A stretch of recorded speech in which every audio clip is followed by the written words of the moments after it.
E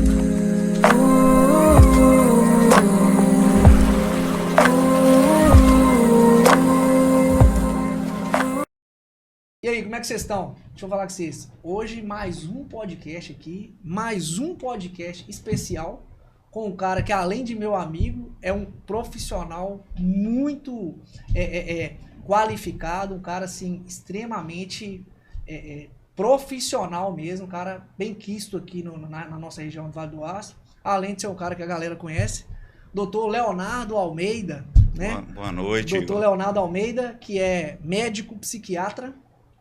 Obrigado, tá, Léo, por você ter aceitado o convite.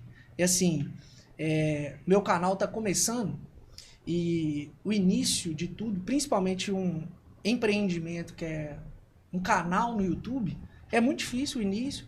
E todos os meus convidados eu sempre sou muito grato, porque são pessoas que se dispuseram do seu tempo, você tem um monte de outras coisas para fazer, né? Você tem um outro compromisso depois da nossa gravação aqui. E mesmo assim você se dispôs a vir. Eu queria te agradecer muito. E eu tenho certeza que nós vamos fazer outros podcasts mais pra frente, falando de temas específicos, né? Com certeza. Que vão gerar vários assuntos aí. Obrigado, tá, por você ter vindo. É um prazer estar aqui. Quando eu vi os seus primeiros cortes, né, lá no TikTok, no Instagram, eu acompanho muito, né, podcast. Bom demais. Eu gosto de podcast. Então, às vezes, quando eu tô fazendo uma atividade física, eu tô correndo... Eu também faço isso. Eu escuto podcast, principalmente na minha área. Sim. Então, assim, eu prefiro até do que ouvir música, etc. Então, eu acompanho muito podcast. Quando eu vi os seus cortes, eu falei, caramba, parece assim, um podcast muito assim, profissional, com muito conteúdo. A ideia é exatamente essa, né? A ideia é, tipo assim, é trazer o conteúdo... Quando eu decidi fazer o canal, fazer o podcast, a ideia era trazer um conteúdo mais pro público um pouco mais intelectual, sabe, Léo?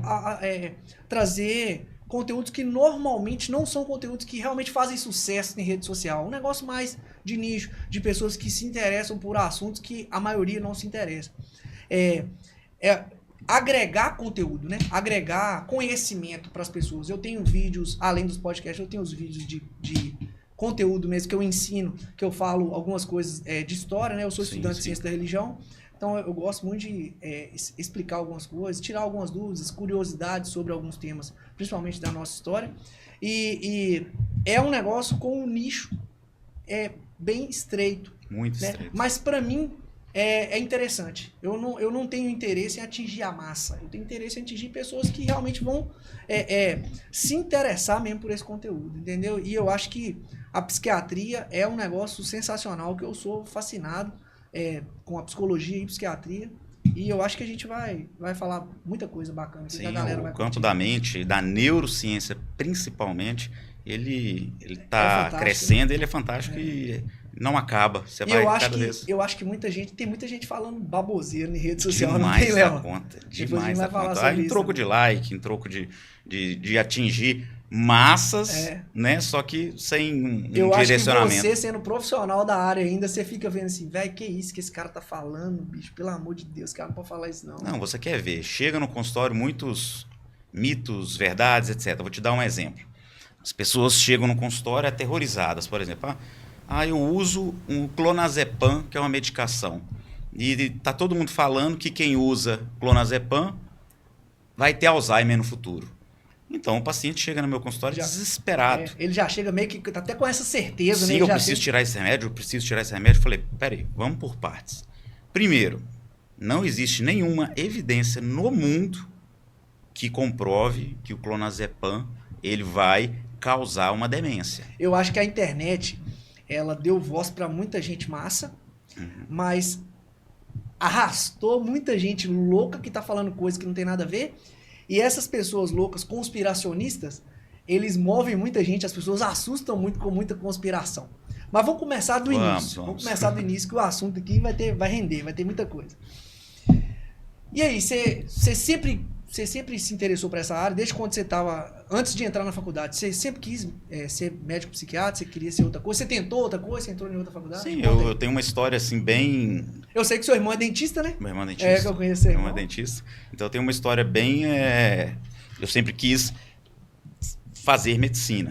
Só que desde o ensino médio, né, depois que eu fui diagnosticado, aí nós vamos entender um pouco mais com TDAH, né? Então, assim, eu sofri muito no ensino médio, porque eu não conseguia, sabia que eu tinha uma inteligência normal, Sim. só que eu não conseguia sustentar a minha atenção, não conseguia ter foco, não conseguia ter motivação, não conseguia me interessar por muito tempo em coisas do ensino médio. Até porque, né, envolve um monte de outras coisas também, de qualidade do ensino. Exatamente, isso que eu ia falar. Como eu sou da área de educação, é um ponto que eu sempre gosto de abordar. Boa parte do interesse do aluno depende da didática do professor. Também. Então, ambiente, etc. Mas eu tinha uma grande dificuldade. E o paciente que tem, né, o TDAH, e ele não consegue atingir os mesmos resultados, você acaba sofrendo muito bullying, sim, você acaba gerando uma baixa autoestima, etc, etc. E a gente ouve muitas coisas, né? Então, no ensino médio, eu ouvi muita gente falando, esse menino aí não vai dar nada, não. Minha mãe, né, que é a Sandra, falou, Sandra, por que você está levando esse menino para aula particular? Você é preguiçoso, ele não quer nada com nada, etc. Só que eu queria, só que eu não conseguia. Sim. Então, assim, eu formei no ensino médio, queria fazer uma faculdade, né, de medicina. E esse primeiro momento, você já sempre pensou assim, eu queria fazer medicina. Sim, né, muito estimulado pela minha avó, pela minha mãe, né. A sua família tem outros médicos? Tem, principalmente parte de mãe, tem muitos médicos, entendi, né. Então, e eu queria, mas eu não conseguia. Então, eu falei assim, eu vou formar, vou começar a trabalhar, etc. Não tem muita solução. Mas já era essa medicina psiquiátrica ou não? Não, eu queria fazer medicina primeiro, né? Até eu ter um contato com um médico psiquiatra que me diagnosticou, eu comecei a fazer o tratamento e a minha visão mudou totalmente. E mudou a minha vida, o tratamento de TDAH. Da hora. E eu passei, falei, agora eu vou conseguir passar no vestibular. Porque eu não tinha condição de, não conseguia ter foco para aquilo. E aí eu comecei a tratar e trato até hoje, não paro o tratamento. Sim. E eu consegui passar e a partir daquele momento ali apaixonei pela área. Você entendeu seus da psiquiatria. Você entendeu seus mecanismos. Então já entrei na faculdade falando assim, não, eu quero ir para a área, né, do cérebro, da psiquiatria. Que da hora. Você já se atraiu ali no seu diagnóstico. Em 6 anos que eu fiz faculdade, não existiu nenhuma possibilidade de eu sair dessa área. Que da hora, mano. Não existiu. Caramba. E você é de Ipatinga? Você sempre foi de Ipatinga? Nascido e criado em Ipatinga? Nascido e criado. Minha família... Meu pai é família de caminhoneiros, né? O pessoal sempre mexeu com caminhão, com, né, meu pai, meu avô, meu tio, todo mundo, né? E minha família, de parte de mãe também, o pessoal vieram também de uma cidade bem longínqua daqui. E se instalaram aqui há mais de 40 anos e conseguiram crescer, conseguiram me ajudar também. Então tá, como sempre eu elaboro algumas perguntas, né? Tem algumas perguntas também, eu sempre abro algumas caixinhas, é importante, pessoal, ficar ligado aí, que às vezes eu vou trazer, principalmente os próximos convidados agora, eu sempre vou abrir umas caixinhas falando do tema. Eu não gosto de anunciar o convidado, porque eu acho que é mais da hora a surpresa, né? Eu vou abrir a caixinha sobre o tema. Você que tem dúvidas sobre o tema, o que você gostaria de saber sobre esse tema? Então, vocês já vão saber que é porque eu vou trazer um convidado que é especialista nesse tema para poder responder para a gente, né, essas dúvidas aí. Então, é o seguinte, algumas perguntas que, entre elas, né? Quando a pessoa deve procurar um médico para tratar a saúde mental? Em que momento? Porque esse primeiro momento ele é um autodiagnóstico, né? Tipo assim, será que eu preciso procurar um psiquiatra? Sim. É muito comum essa dúvida, por exemplo. Às vezes a pessoa passa por um estressor na vida, uma perda, ela foi demitida do trabalho, terminou um relacionamento. O que é o natural? A pessoa ficar triste com isso. Então ela vai passar por um período ali, por exemplo, de tristeza, que vai durar uma semana, 2 semanas, etc. Isso aí, eu tenho que procurar um psiquiatra? Não. Porém, isso está se prorrogando. 30 dias assim que eu estou com essa tristeza persistente. Estou perdendo o prazer de coisas que antes eu gostava. Estou perdendo noites de sono. Isso está se evoluindo para 30 dias. Está trazendo repercussões no meu dia a dia. Está trazendo repercussões, eu estou perdendo dias de trabalho, eu estou ficando prejudicando outras áreas e trazendo repercussões para ela, isso de forma persistente, eu posso estar com uma depressão. Entendi. Então aí, quando isso causa problemas, né, repercussões na vida pessoal da pessoa, né, na vida pessoal, e aí ela deve procurar um psicólogo, um psiquiatra, etc., para fazer esse tratamento. Entendi. Esses gatilhos que os resultados desses gatilhos eles prolongam por mais do que um tempo normal de 30 dias, 45 dias. Sim. Eu acho que mais é oriundo de... Eu acho que ele começa mais como numa máscara de tristeza. Sim. Né? Eu acho que o mais comum seria a pessoa está se sentindo muito triste muito tempo. Os mais comuns seriam esses? Sim, no consultório que a gente mais atende hoje disparado, transtornos de ansiedade. É o que mais a gente atende. Mas que depois nós vamos falar sobre isso aqui. Depois, assim, depressão é um outro diagnóstico também. Então, a pessoa ficar estressada 1 semana, 2 semanas, comum? Sim. Às vezes ela está passando uma semana difícil, ok. Mas eu estou há 6 meses assim, com um humor muito irritável, eu estou impaciente com tudo, eu estou tendo repercussões físicas às vezes, muitos pacientes, começa a aparecer um hematoma espontâneo, começa a ter uma gastrite, queda de cabelo, alergias, que você faz exame e não dá nada. Né, então, peraí, tem 6 meses que eu estou assim. Então, isso já não é normal. Sim. Então, eu tenho que procurar porque vai trazer repercussões negativas, né? Perfeito. Eu queria que você explicasse para nós, assim, de forma didática para os leigos, a diferença entre psicologia para psiquiatria. Sim, uma dúvida muito comum, né? Quando eu devo procurar o psicólogo e quando eu devo procurar o psiquiatra? Sim. Então, tem a diferença dos cursos, né? É óbvio, né, que o psicólogo ele estuda ali 5 anos para fazer a psicologia, né? E o psiquiatra ele vai fazer a medicina primeiro durante 6 anos, depois vai fazer uma especialização, né, que hoje dura em torno de 3 anos. E o médico, ele é autorizado ao quê? Prescrição de medicações.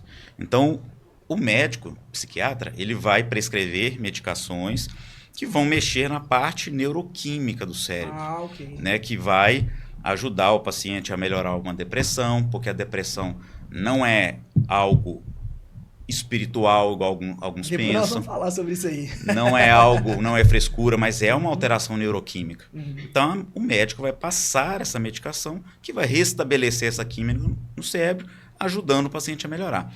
Já o psicólogo, ele vai trabalhar a área o quê? Dos pensamentos, dos comportamentos, vai ajudar esse paciente a entender os gatilhos que podem ter levado ele a um episódio depressivo. Às vezes a pessoa tem um relacionamento tóxico, ou às vezes a pessoa está num ambiente de trabalho que não tem nada a ver com ela.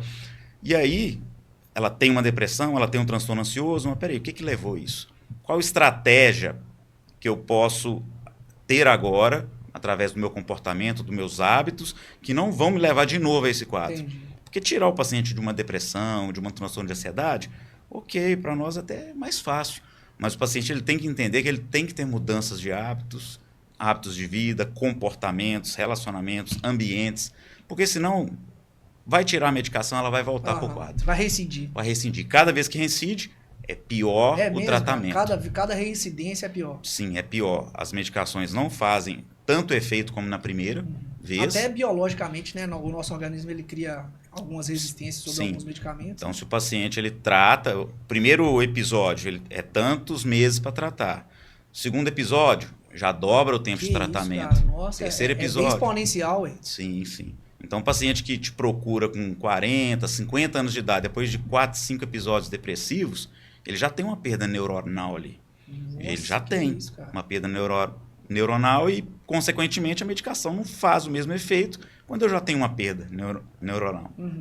Ele já tem menos receptor. Aí você já tem que usar outro tipo de medicação. Doses mais altas. Que isso, cara. É bem exponencial, então, né? Sim, sim. Então, só para... Agora, porque o psicólogo não pode prescrever remédio. Não, psicólogo não. Ele não pode prescrever. Então, o psicólogo não dá receita. De jeito nenhum. Então, assim, ele entende alguns mecanismos, circuitos cerebrais, etc., né? Então, normalmente, um paciente que procura uma psiquiatria, ele já passou por um psicólogo ou isso não é via de regra? Não, isso aí não é via de regra. Mas o psicólogo, normalmente, quando ele percebe ali o quadro, ele indica. Sim, por exemplo, o paciente tem uma depressão leve. Ele pode fazer um tratamento psicológico e muitas das vezes ele consegue sair dali e não precisa de ir no psiquiatra. Entendi. O paciente ele tem uma depressão moderada a grave. psicólogo precisa encaminhar esse paciente. Entendi. Porque ele tem já alguma alteração química e o psiquiatra precisa do psicólogo também. Ah, ok. É massa falar sobre essa Não, na minha cabeça não trabalho tem, não tem grupo rixa. ali, né? De jeito nenhum. E eu preciso dos psicólogos, porque eles fazem um trabalho importantíssimo. Porque esse paciente ele vai remitir os sintomas, mas se esse paciente ficar reincidindo e voltando, também não é bom. É pior para mim lá no futuro, Sim. quando eu for tratar ele de novo. Massa. Massa. Acho que essa diferença aí é um negócio que a galera tem muita dúvida, né? Nesse negócio de diferença de psicólogo e psiquiatria. A gente está falando de depressão, né? Como diferenciar a tristeza de depressão? Primeiro ponto. Então, eu tenho uma pergunta composta aqui. A primeira parte é como que a gente diferencia tristeza então, de depressão? Eu acho que é difícil, né? Não, lógico que para o profissional não é, mas assim... Então, nós até começamos a falar um pouco aqui sobre isso, né? Que a tristeza é algo temporário e que eu não vou precisar, por exemplo, de uma medicação para restabelecer um humor estável. Então, eu tive um término de relacionamento, como nós demos exemplo aqui. Sim. Então, eu fiquei mal ali 7, 14 dias, etc. Fiz umas sessões com psicólogo, me desliguei daquela situação, saí com amigos, etc. Daqui a pouco as coisas se encaixam e ok. Restabelece. Né? Já a depressão, ela já impacta, como nós dissemos, a vida pessoal, as atividades de vida diária já vai refletir em outras do paciente áreas. E isso vai ser persistente. Então, uma depressão, você precisa ter um ou dois desses sintomas que eu vou falar aqui, que são os critérios maiores da depressão. Eu posso ter humor deprimido, persistente, ou anedonia, que nós chamamos, que é uma palavra que significa o quê? Aquele paciente que perdeu o prazer por coisas que antes ele tinha. Então, anedonia. Que a incapacidade de não sentir prazer por coisas que antes ele gostava. Por exemplo, eu amo fazer um churrasco. Sim. Se eu estivesse com um episódio depressivo, todo mundo ia me chamar, vamos fazer um churrasco. Você já ia estar desmotivado. Eu pago uma picanha para você. Não quero ir, prefiro ficar deitado. Que massa, cara. A anedonia é quando a pessoa começa a perder o prazer em coisas que antes ela tinha o maior prazer em fazer. Sim. Você gosta de música, tocar violão, tocar instrumentos. Se você estivesse deprimido, você começava a ficar mais recluso, não quero fazer mais nada, você tem pouca energia. As pessoas chegam e me chamam, vamos tocar uma musiquinha aqui. Não quero, prefiro ficar aqui deitado, prefiro ficar aqui. A pessoa fica com pouca energia, então ela quer guardar toda aquela energia para não desperdiçar com nada. Então, uma depressão ela precisa ter um ou dois desses critérios. E os indícios mais superficiais, mais visíveis, então... É com relação à duração desses períodos de tristeza ali que você identifica inicialmente. A sua tristeza é gerada, né, de um trauma, de um impacto ali sobre alguma coisa que aconteceu, um episódio que aconteceu. Essa sua tristeza, ela tá durando muito, essa sua sensação de tristeza tá persistindo por muito tempo, então você já começa a caracterizar um quadro de depressão. Sim. Aí pode ter esse humor deprimido, persistente, ou às vezes não ter. Tem depressão que o paciente não tem tristeza. Que doideira. Mas ele tem anedonia, que O cara aparentemente tá felizão, rindo, brincando e tudo mais. Ele não precisa estar chorando, ele não precisa estar triste, ele não precisa estar negativo. Ele simplesmente não tem energia para fazer nada. Coisas que ele fazia antes. A depressão, ela suga essa energia mesmo das atividades. Esses são os dois critérios maiores. Aí nós temos critérios menores, por exemplo, alterações de sono. Então, o paciente ele pode ter uma insônia, ou ele pode ter uma hipersonia, dorme o dia todo, ou ele pode fica com sono. Isso, ele pode ter uma alteração alimentar. Tem paciente que perde o apetite e tem paciente que come, tem ganho ponderal, ganha muito peso.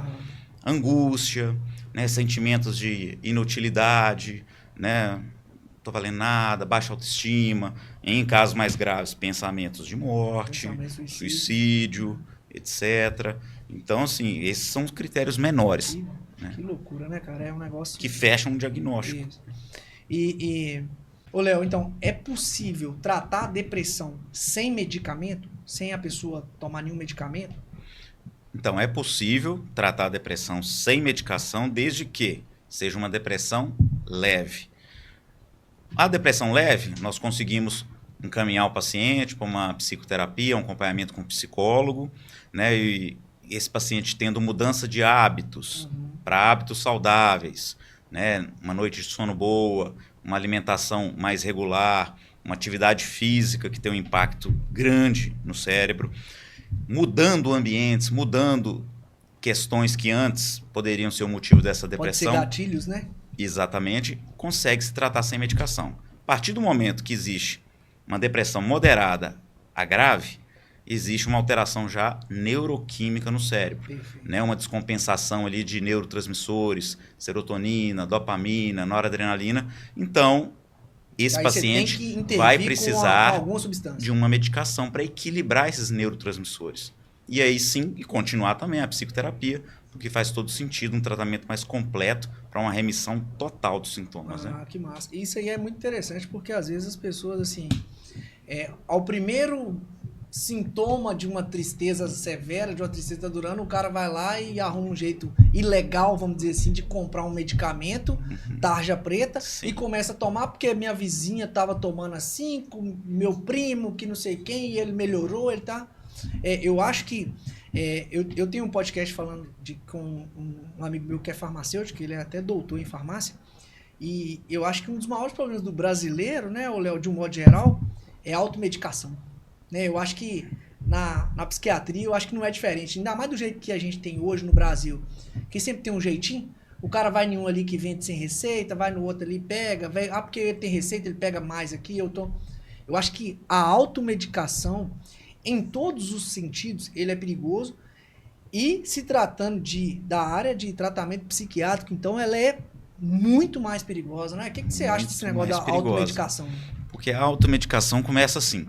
Então o paciente está estressado, não está conseguindo dormir, está deprimido, etc. Aí ele toma um remédio da avó dele. Aí ele vai lá e pega os benzodiazepínicos, que são os mais que são lançados mão, né? Clonazepam, alprazolam, diazepam. Vou tomar só um aqui da minha avó aqui para me dormir. E são medicações boas, porém, para o uso em curto período. Então, assim, as medicações da psiquiatria, às vezes elas demoram um pouco para fazer efeito. Então você passa ali um alprazolam para a pessoa já dar uma relaxada mais rápido e ela começa a usar aquilo ali é bom. Ele se apaixona pelo... Só que ele desenvolve um relacionamento sério com aquilo ali depois. Porque o problema das medicações, os benzodiazepínicos, é que são tarja preta e eles vão desenvolver duas coisas. Dependência. Isso aí é um negócio... Dependência. Então a pessoa, se ela usar muito tempo, para tirar depois, é chato. Se o cara acostumou a tomar um remédio para dormir... Ele pode até tentar tirar, aí ele não consegue dormir. Aí ele volta com o remédio. E aí ele fica sem o remédio da abstinência. E ele é obrigado a ficar com aquele remédio. Mas isso é um efeito químico? Já é um efeito químico ou é um efeito apenas psicológico? Porque o cara cismou que ele precisa daquele remédio. Depende do tempo. Tem um paciente que chega usando 2 anos já de clonazepam à noite. Aí já é químico. Já é químico. Então o paciente tira aquela medicação de forma abrupta e aí ele, doutor, parece que eu estou sentindo uns espasmos, está contraindo aqui na minha musculatura, por quê? Aí você vai eu vejo, o histórico. Por exemplo, o clonazepam, ele é um relaxante muscular também. Então, como ele é um relaxante muscular, ele relaxa a musculatura. Então, quando você tira ele de forma abrupta, o que sua musculatura faz? Ela começa a dar espasmos. Aqueles espasmos. Então, às vezes ela acha que é um espasmo por causa de outra coisa e não. Então, a automedicação principalmente com medicação tarja preta, não é à toa. Então, a tarja preta do medicamento já é um alerta. Já é um alerta. Já é um sinal. Só que é a medicação que mais os pacientes chegam já tomando. Ou seja, o cara chega no seu consultório, na sua primeira consulta, aí você vai bater um papo com o cara, não, é porque eu tô...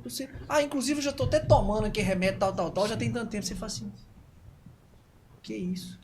O cara chega no seu consultório que tem 4 meses que já tá tomando medicamento já. Exatamente. Que isso, cara? Isso é muito perigoso, Léo. Muito perigoso. Porque eu acredito que esses medicamentos, eles podem alterar até um pouco, me corrija se eu estiver enganado, a sanidade do cara, não pode não? Ele pode, dependendo do medicamento que o cara tá tomando, ele não pode ter uma alteração dessa questão de sanidade. Ele vai fazer uma coisa que talvez sem o efeito daquela substância ele não faria, ou ele vai deixar de fazer alguma coisa que ele precisava fazer. Tem uma substância que é bem conhecida, né? É uma medicação boa para ser usada de forma correta.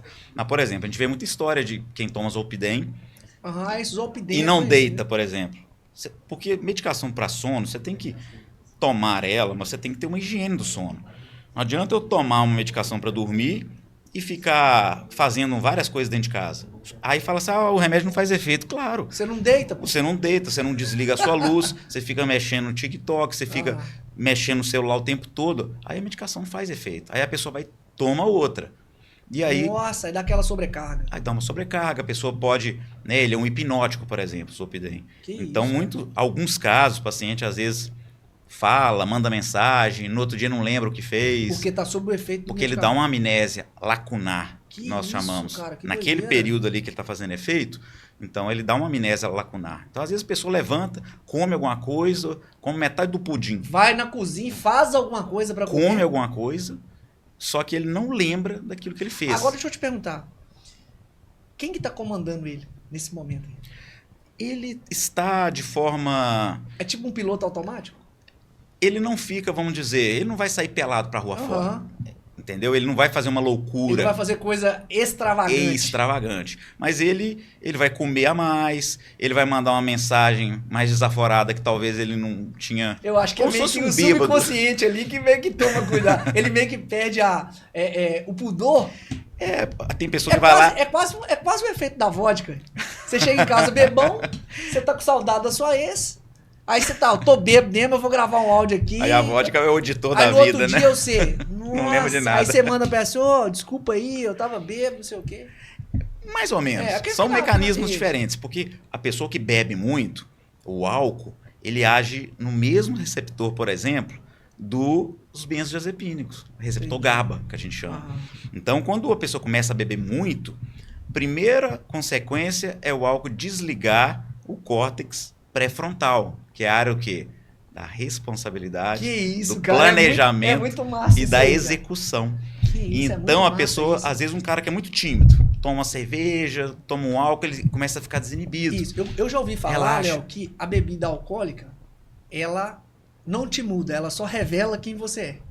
Desativa. Talvez ela potencializa quem você é, porque ela tira um pouco o pudor.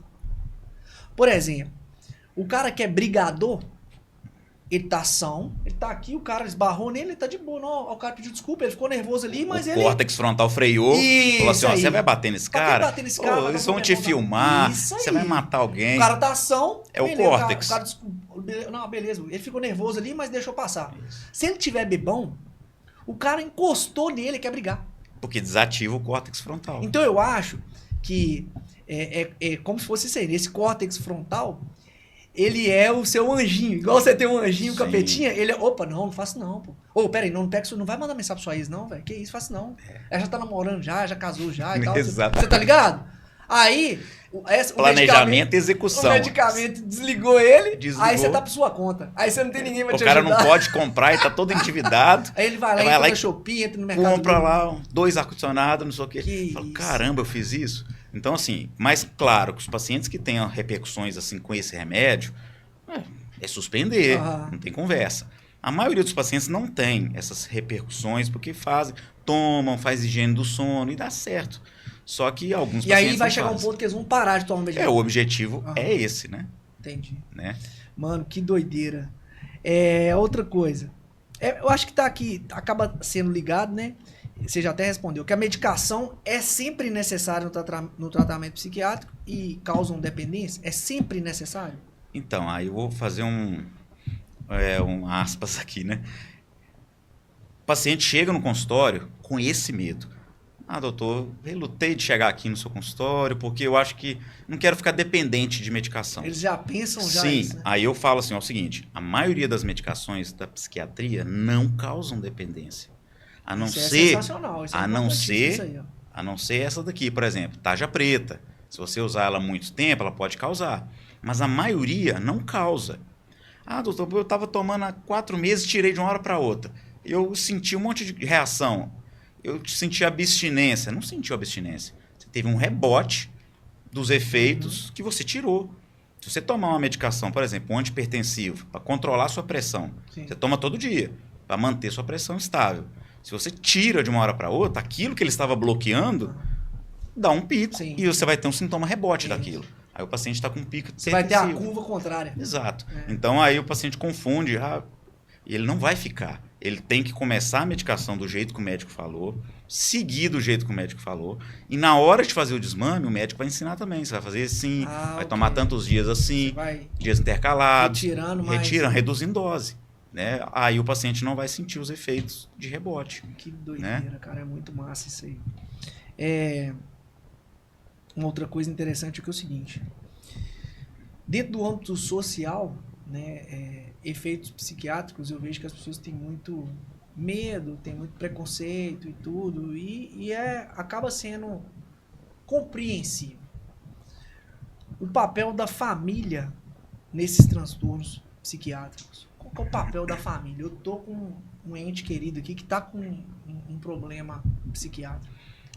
É importantíssimo para o paciente e importantíssimo para o familiar.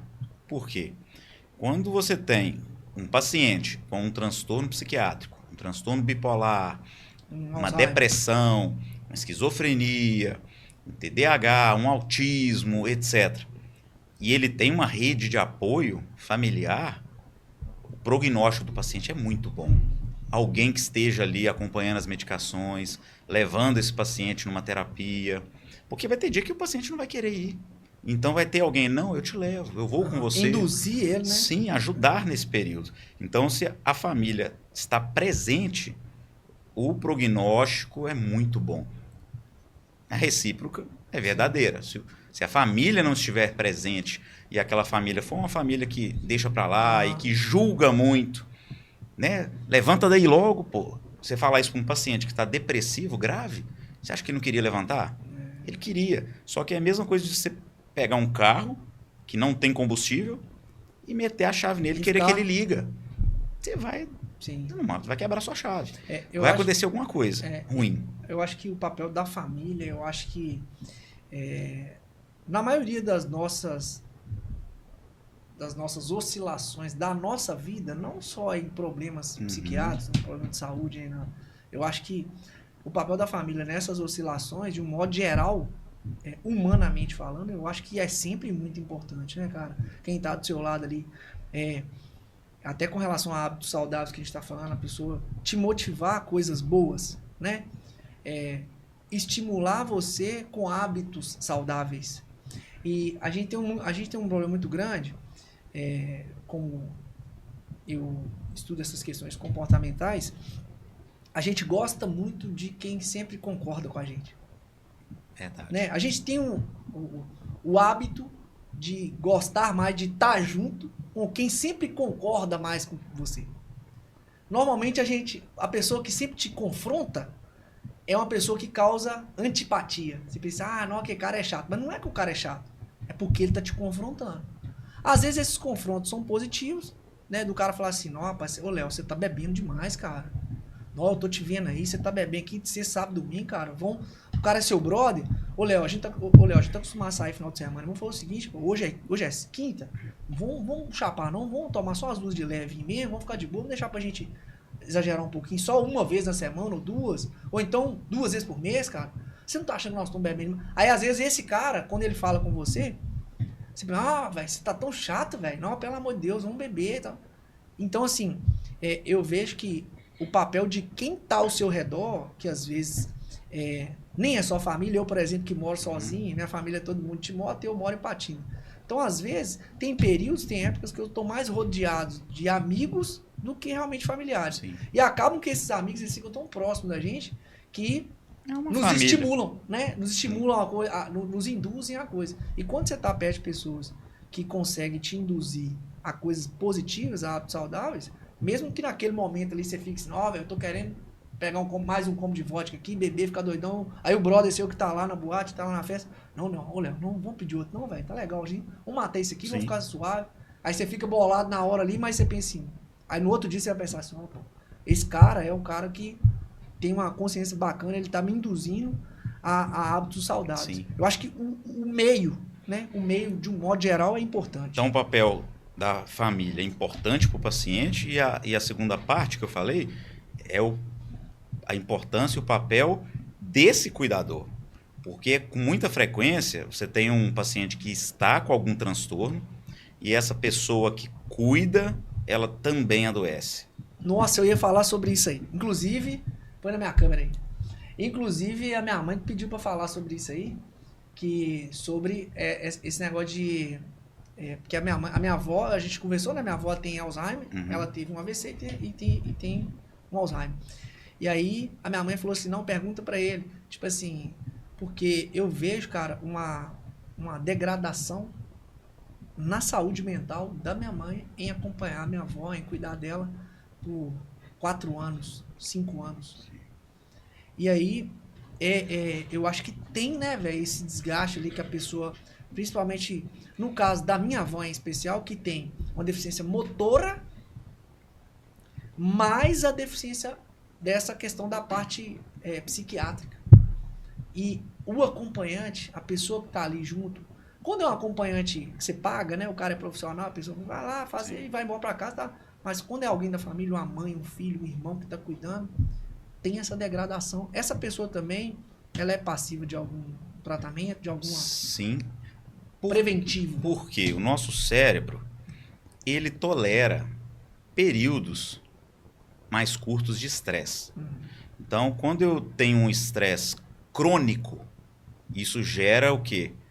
Um estresse crônico. O aumento de cortisol e outras substâncias. E esse estresse crônico, o meu cérebro, ele pode aguentar, isso é muito pessoal, é particular de cada pessoa, mas ele pode tolerar ali 1, 2 anos, 3 anos, mas vai chegar um momento que o cérebro também ele se esgota. E aí, quando o paciente entra num esgotamento, numa depressão, é justamente o corpo e o cérebro falando, meu amigo, não tô aguentando, eu não aguento mais.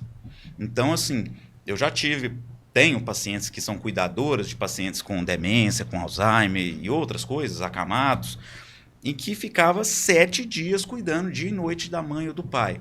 Eu falei assim com ela, ó, eu sei que você não tem muita opção, seus irmãos moram fora, etc. Mas olha o seguinte, eles não podem estar aqui, seus irmãos.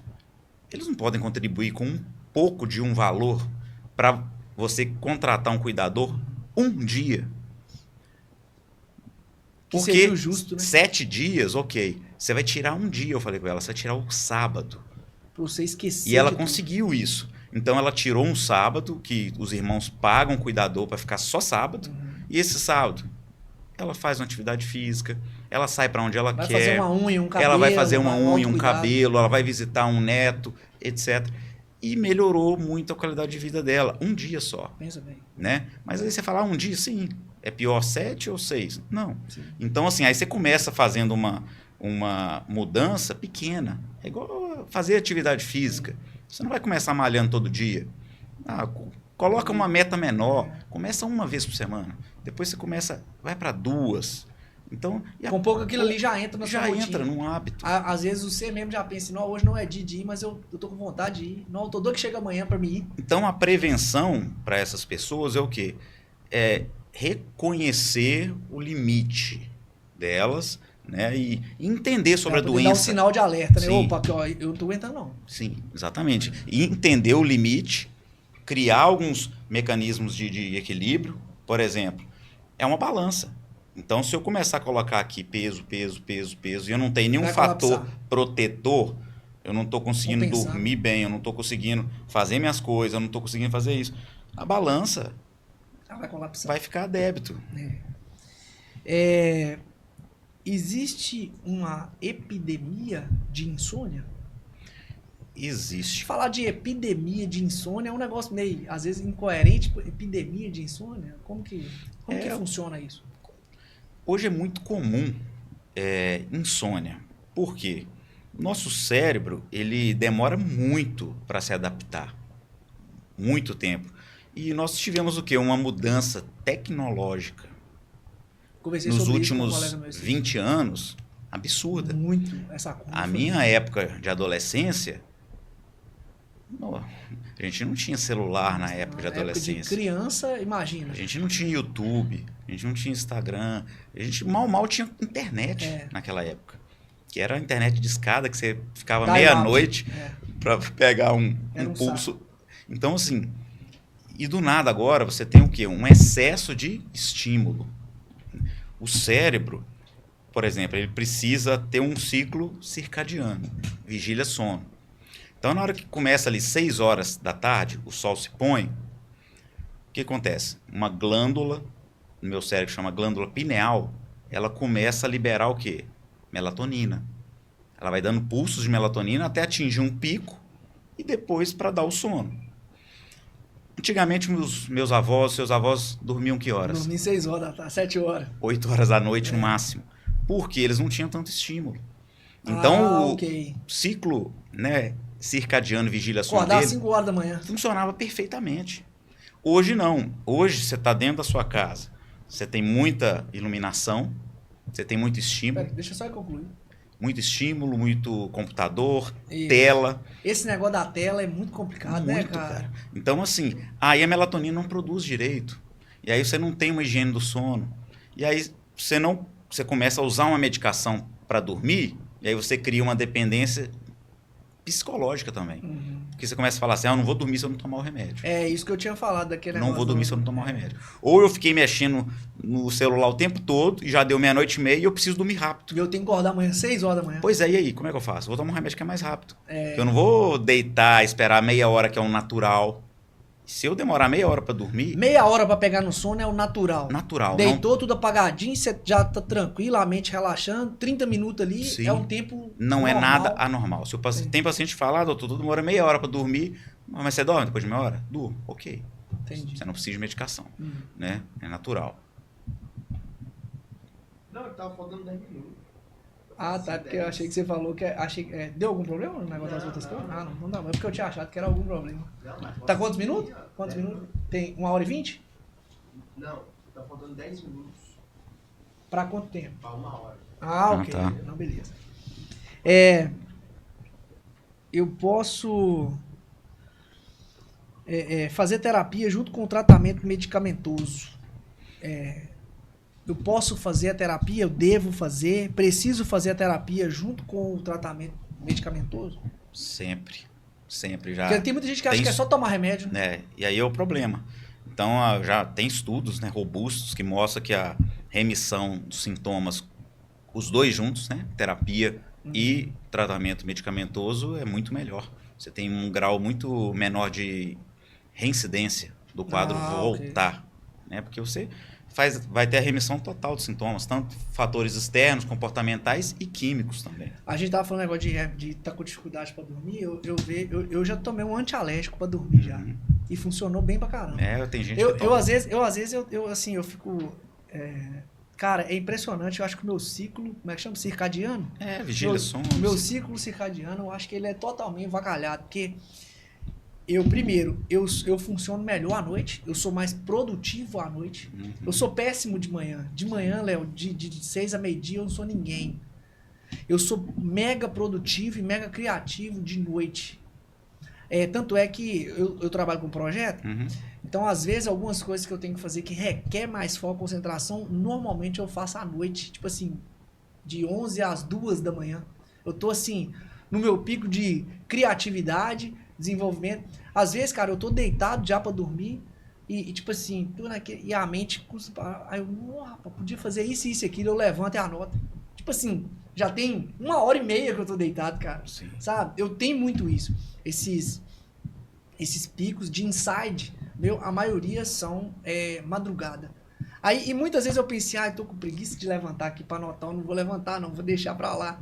Aí amanhã eu vou lembrar disso aqui, esquece. Acordei de manhã, eu tinha pensado num negócio massa pra caramba e não tô lembrando o que é. É péssimo isso aí. Isso aqui é um negócio comum, né? Eu posso beber enquanto eu tô usando medicamentos de... É a pergunta que mais o brasileiro Essa faz pergunta no aí. consultório. O cara pensa assim, o cara tá todo moído, todo arrebentado. Ô, fulano, você vai ter que tomar esse remédio ao cara. Não, mas eu vou poder beber? Tipo assim, o cara... E você tem que orientar, porque muitos pacientes, o que eles fazem? Eles não perguntam, e aí eles estão tomando a medicação, Aí eles vão beber sábado, domingo, eles param a medicação. Ele para a medicação pra beber. Como se a medicação saísse do organismo dele no Só momento porque que ele hoje ele para. não tomou aquele Ele comprimido. esquece que a medicação já atingiu uma concentração no organismo. Então, se você parar hoje, ela não vai. Amanhã ela está fora do seu organismo, ela está no seu organismo. Então, na verdade, a pessoa bebe com a medicação, mesmo ela parando. Entendi. Então, assim, e aí a gente tem que orientar. É até dentro do nome do seu. Porém depende. Porém, depende. Pode beber, mas depende. Porém, depende. Que isso? Então tem um depende? Não, por quê que tem um depende? Por exemplo, a pessoa, cada caso é um caso, ela está com uma depressão grave. Ela pode beber? Não. Não. Por quê? O álcool, ele é um quê?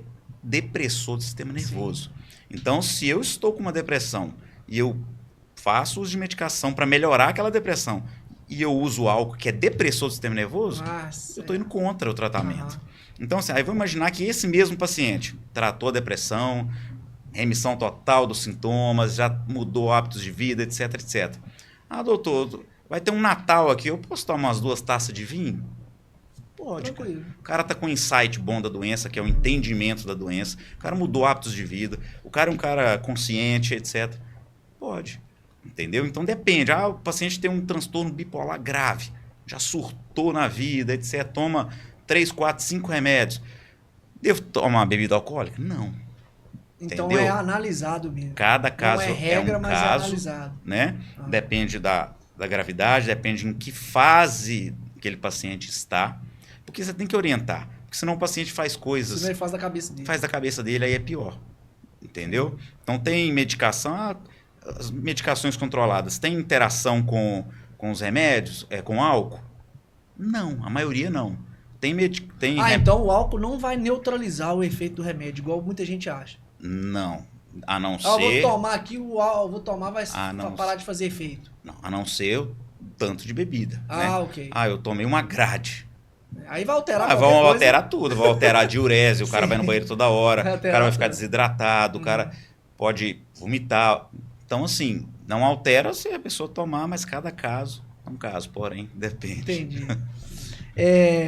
Existe cura para transtornos psiquiátricos? Cura. O cara tá curado. A palavra cura, ela é bem complexa da gente falar. A gente pode falar que existe remissão do quadro. Existe remissão. Porque eu não posso prometer para ele que tratei a depressão, ela nunca mais vai voltar. Okay. Porque depende de como você vai conduzir isso. Entendeu? Mas, por exemplo, o paciente tem uma depressão. Primeiro episódio é o mais importante que você tem que tratar.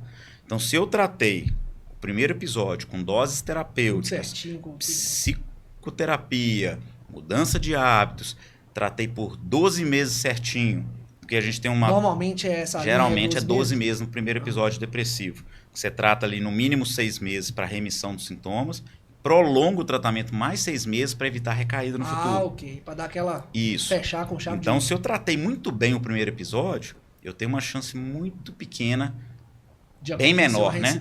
De uma recorrência. Né? Tem paciente que às vezes trata, você passa o remédio, ele toma 4 meses, está bem e para. 2, 3 meses depois, o quadro volta. Que isso. Porque não deu tempo do cérebro recuperar 100%. Recuperou o grosso ali. Só que tem uma neuroplasticidade do cérebro, né, de circuitaria, de etc., que demora voltar 100%. Voltar pleno. Então, primeiro episódio é o mais importante. Então, normalmente, se o cara fez o tratamento do primeiro episódio bacaninha, com disciplina, tudo direitinho, como manda o profissional, dificilmente ele vai ter uma... Ele tem uma chance menor de recorrência. Não quer dizer que ele... Por exemplo, ele teve o primeiro episódio. Então, ele tem uma chance aí de 30%, 40% de ter um segundo episódio. Se ele teve um segundo episódio, ele tem uma chance aí de 60% de um terceiro episódio. Okay. Então, se eu tive um terceiro episódio, eu tenho 80%, 90% de chance de ter um quarto. Okay. Então, muitas vezes um terceiro... A incidência de um, ela já aumenta a probabilidade do outro. Sim. Então, se o paciente teve um terceiro episódio, eu falo assim, a gente vai tomar medicação por muito tempo. No mínimo 5 anos. Ok. Porque o tratamento é um pouco mais intensivo. A chance é tão grande dele ter o quarto E cada episódio que ele tem uma perda neuronal, ele tem um problema. Você precisa ser mais duro, né? O fator de risco, por exemplo, para Alzheimer, são tratamentos psiquiátricos não bem tratados. Porque você vai tendo o quê? Perda neuronal, perdas. Vai danificando. Atrofia, regiões, etc. Aí você tem uma chance maior de ter uma demência por Alzheimer. Não, perfeito. O que você mais atende no consultório? Disparados, o Brasil é líder mundial nos transtornos de ansiedade. Transtorno de ansiedade generalizada, transtorno de pânico, toque, fobias, específicas. A ansiedade é o número 1. É, número 1. Segundo lugar, vamos dizer, os transtornos de humor, que é depressão, transtorno bipolar. A gente atende muito TDAH também, pacientes com TDAH, autismo aumentou muito. Hoje em dia todo mundo tem TDAH, né? Hoje todo mundo tem TDAH. Né? De cada 100 pessoas que falam que tem TDAH, no final, se você peneirar direitinho, 15, 10 vão ter. O cara consegue simular um transtorno psiquiátrico? Eu tô simulando um transtorno psiquiátrico porque eu fui acusado de um crime. E aí eu combinei com o meu advogado e ele vai falar que eu tenho um transtorno psiquiátrico. Aí ele vai me levar no psiquiatra, que é um psiquiatra profissional, que não me conhece, e esse psiquiatra vai me avaliar. O cara consegue simular? Na questão de crime, ele pode iniciar essa simulação. Porém, se em questão de crime, depois ele vai passar para um psiquiatra forense. Isso. Que é... Aí o cara consegue identificar que ele está simulando. Por exemplo, se eu quiser fingir uma depressão e eu vou e aí a minha esposa, meu pai, minha mãe, minha namorada me leva lá no seu consultório, com um pouquinho de tempo você já vai pensar assim, não, esse cara está fingindo. Com o passar do tempo, sim. Às vezes a primeira encenação é uma encenação muito convincente. Mas a depressão e qualquer transtorno, ele tem a história natural. Então ele começa assim, já tem um curso, acontece isso, então você já espera o que vai acontecer. Opa, já teve um desvio aqui, então isso aqui não tá... Aí o paciente fala assim, já vi, né? Doutor, eu tenho esquizofrenia, etc, não sei o quê. Aí eu falo assim, mas eu ouço vozes, etc. Aí eu falo assim, mas e essas vozes que você ouve? É mais na parte da manhã, da noite, à tarde? Ah, não, é só à noite. Pô, já entregou mais ou menos. Porque a esquizofrenia são vozes praticamente o dia todo, falando na mente. Como que são essas vozes? Me chamam. Mas peraí, as vozes da esquizofrenia são vozes de comando. Não fica só te chamando. Não fica só te chamando, entendeu? Doideira, né, não, fala mal de mim. Não, voz de esquizofrenia também. Então parece mais um transtorno de humor, que quando é psicótico, o paciente ouve vozes mais pejorativas, depreciativas. Então, uma depressão psicótica. Entendeu? Então, não é é muita coisa, né? É muita ramificação, cara. Dentro de uma coisinha, você entra e você tem mais 3, 4 possibilidades. Então, você consegue saber, porque a esquizofrenia ela tem já um padrão. É muito complexo. Né? Então, assim, eu ouço vozes. Aí, daqui a pouco você vê que não é voz. O paciente está com um pensamento intrusivo, recorrente daquilo ali. Entendeu? Então, dá para diferenciar, sim, com o passar do tempo. Às vezes, de primeira, não. Mas depois, consegue. No caso dessas doenças mentais, é muito estigmatizado, né? A galera tem um tabu com esse negócio de psiquiatra. Eu não quero ir no psiquiatra, não. Você tá doido? Vou no psiquiatra? Sim. Psiquiatra é médico de doido. Não vou no psiquiatra, não. Eles têm medo, né? Eles têm... Todo mundo, a galera eu acho que tem meio que isso, não tem? Primeiro eles falam assim, não. Primeiro que eu não quero ficar dependente de remédio. Porque eles acham, como a gente falou, que o remédio vai no psiquiatra, o psiquiatra vai passar um remédio, porque vai ter que tomar aquilo ali o resto da vida. Segundo medo. Doutor, não quero ficar dopado. A maioria das medicações não vão trazer, não vai dopar o paciente, né? Tem casos que o paciente está agitado, uma agitação... Ele precisa ser controlado. Sim, ele está com uma agitação psicomotora, ele está agressivo, ele está num episódio de surto.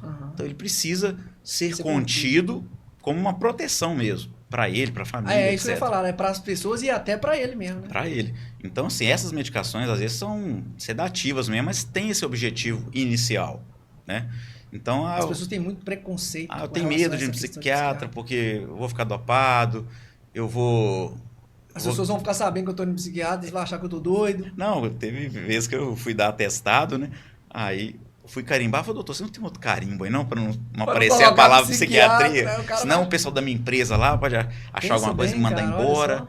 Então Então, assim, tem pacientes que Ainda têm tem esse esses estigma. esses E preconceitos. tem aquela questão espiritual também, É. né? Que muitos acham que, não, você tá assim porque isso é falta de Deus. Cara, eu tenho uma raiva dos outros que falam assim: ah, você deu um câncer aí, é porque você não tá indo na igreja. Ah, você tá com depressão aí, isso é porque você saiu da igreja, que você não é mais, você não vai no culto mais. Sim. Mano, hoje, no Brasil, como o tema religião é um tema muito Aham. pertinente ao meu conteúdo, eu sempre vou puxar, né? Sim. Sempre no final eu gosto de puxar por isso. As pessoas têm um péssimo hábito, principalmente os mais religiosos, de espiritualizar coisas que não são espirituais, cara. E isso é muito grave. Eu tive aqui um podcast com a Michelle, ela é psicóloga, a gente tava falando sobre autismo. E eu fiz a mesma pergunta pra ela.